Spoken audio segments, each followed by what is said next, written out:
The Brooklyn Nets roster drastically changed in a matter of a single week.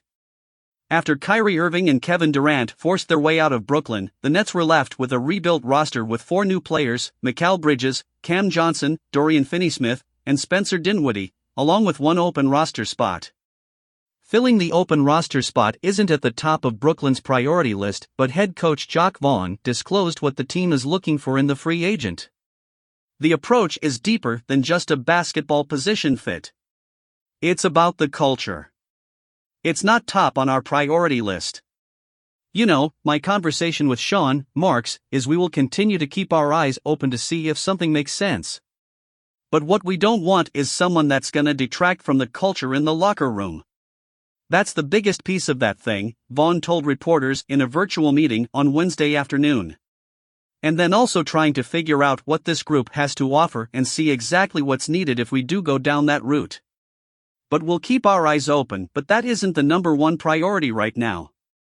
Of course, Brooklyn doesn't have too much time to fill the roster spot. The team has until March 1st to sign a free agent in order for that player to be eligible for playoff minutes.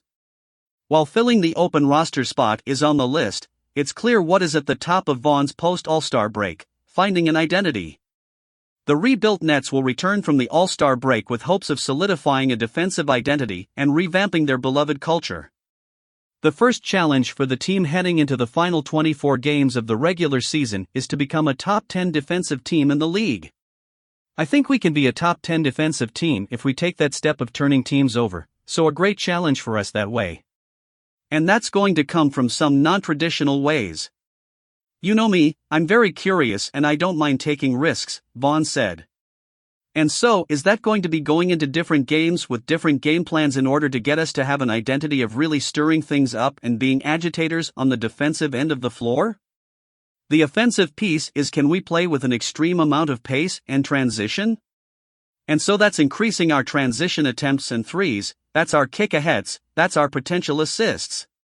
So a lot of bullet points underneath that, just because we don't have the shot creators like we used to. So we've got to be smart in the way we play on the offensive end of the floor. And then the third piece is just overall, we have to be the hardest playing team in the league. And so when you look at us on film, when you look at us live, when you look at the first possession of the game, are the Brooklyn Nets the hardest playing team in the NBA? And so those are our 3 areas that we're really going to lean into in these last 24 games. Write your opinions into the comments, it's very important to us. Thanks, see you soon.